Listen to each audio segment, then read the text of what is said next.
神皿ゲーミングラボラトリーズを主催する、所長の神皿だ。本研究報告では、私自身が2025年12月1日にトレーナーレベル80以下、TL80 に到達した事例をもとに、TL80 までをどのような考え方で進めていったかを整理して報告する。私は旧トレーナーレベル50の段階で、すでに TL80 までに必要な経験値を保持しており、メダル数についても条件を満たしていた。そのため、実際に TL80 に到達するまでに必要だった作業は、レベルアップタスクの消化のみであった。ただし、本報告は自身の特殊な状況を語ることが目的ではない。TL70 未満のトレーナーにとっても、この先、どのような点を意識すればよいか、その一助となることを目的としている。TL70 以降の話に入る前提として、まず、メダルについての整理から行う。具体的な内容は、助手のメタンに説明を任せる。メタン、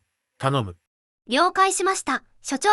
ここからは TL70 以降の説明に入る前提として、TL70 までの進行とメダルについて整理します。TL70 までの必要条件は経験値のみです。特別な対策を講じなくとも、通常のプレイを継続していれば自然に到達します。ただし、この段階で一つ重要な前提があります。それがメダルの進行状況です。TL70 まではメダルの達成数がレベルアップ条件として問われることはありません。しかし、TL70 以降ではメダルの達成数がレベルアップタスクとして明確に組み込まれています。そのため、TL70 までの段階でメダルがどれだけ進んでいるかによって、TL70 以降の進行難易度は大きく変わります。TL80 到達には、プラチナメダル50個が必須条件となります。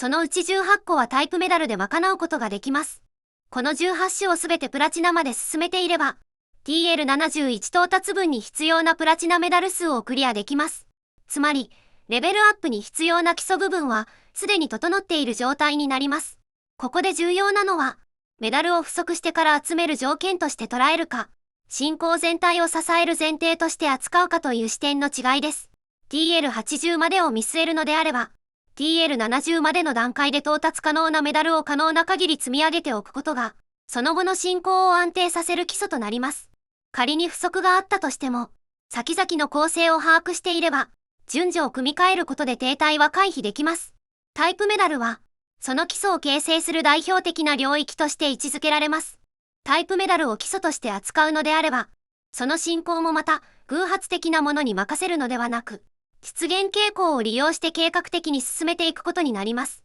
各タイプが大量に出現するピックアップイベント。例えばゴーストタイプであればハロウィンイベント、あるいはコミュニティデイにおける爆発的な出現数、さらに特定タイプの巣の活用などが挙げられます。こうした機会を意識的に利用することで、タイプメダルは比較的安定して埋めることが可能です。一方で、残りのプラチナメダルについては、プレイヤーごとのプレイスタイルによる差が大きく現れます。そのため、本報告では、すべてのメダルを網羅的に解説することはしません。ここで示すのは、TL80 を目指す過程で、自然進行の中で到達しておきたい目安のみです。日常的な積み重ねによって進行しやすいメダルとしては、累積1万キロを歩く、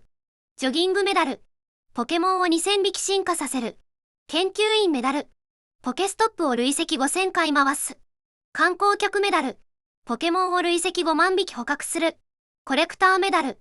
卵を累積2500個孵化させる、ブリーダーメダル、などが挙げられます。これらが大きく不足している場合、後半で要求される捕獲数、探索距離、孵化数といったタスクを短期間でまとめて処理する必要が生じやすくなります。時点として挙げられるのが、知っているかどうかで進行難易度が大きく変わるメダル群です。各地方の図鑑メダル、ゴースナップショットのカメラマンメダル、ピクニックガールメダル、エリートトレーナーメダル、ピカチュウ大好きクラブメダルなどが該当します。これらは単純な累積行動では進みにくく、進行の設計に組み込んでいるか否かで、後半の負荷が大きく変わります。各地方の図鑑メダルについては、2026年2月現在、プラチナ到達が可能な地方は、関東、上都、高原、一州、カロス、の5地方となります。すべての地方に地域限定ポケモンが存在するため、通常出現のみで埋めるのは現実的ではありません。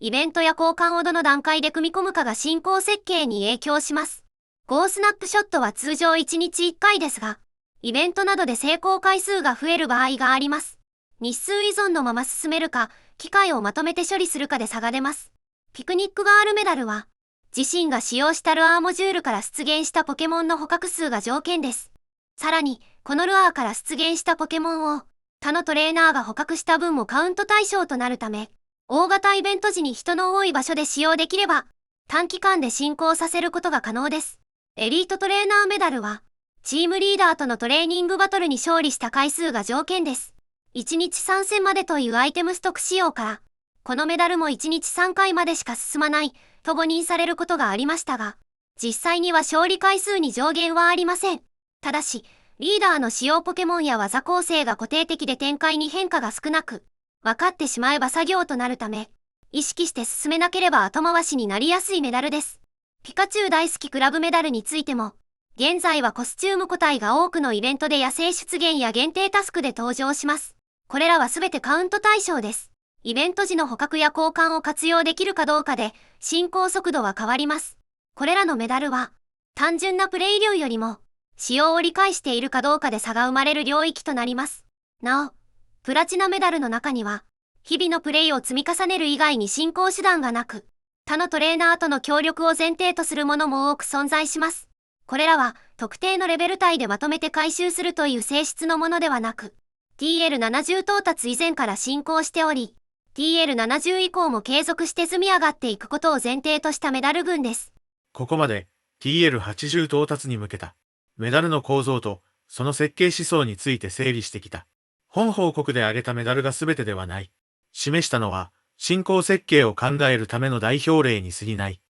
重要なのは不足してから回収するのか、あらかじめ積み上げておくのかという視点である。その他のメダルについても、それぞれがどの領域に属するのかを見極め、自身の進行設計の中に組み込んでほしい。TL80 という到達点は、TL70 以前からの積み重ねによって、その難易度が大きく変わる。本研究報告が、これから TL80 を目指す上での設計の一助となれば幸いである。次回の研究報告では、今回示した前提を踏まえ、TL70 以降のレベルアップタスクを、実際の進行設計に即して整理していく。本研究があなたのプレイや検証の一助となれば幸いだ。もし今回の報告が役に立ったと思っていただけたなら、チャンネル登録や高評価をしていただけると、次の研究の励みになる。それでは、次回の研究報告でまた会おう。